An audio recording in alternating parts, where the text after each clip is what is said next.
Les vitrines pour les costumes, on les a récupérées de la Cinémathèque. C'est le jour J-1 pour les 2 chevilles ouvrières de cette exposition. Il a fallu 2 années pour faire le tri dans la multitude d'archives que recèle l'Institut René Goscinny. Scénariste de bande dessinée populaire, Goscinny a très vite intégré dans sa palette de compétences un autre média, le cinéma. Son génie, c'est cette passerelle qu'il y a entre la bande dessinée et le cinéma.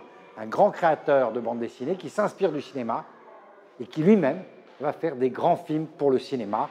Une facette qui n'est d'ailleurs pas toujours connue de son public de lecteurs. Pour moi, c'est une découverte, c'est intéressant.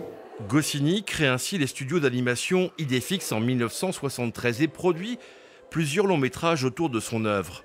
L'exposition rappelle par ses décors l'univers de ses 3 œuvres principales, Le Petit Nicolas, Lucky Luke et bien sûr Astérix.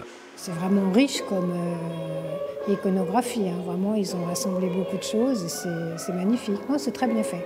Il fallait effectivement un habillage démonstratif pour se plonger dans l'univers de Goscinny.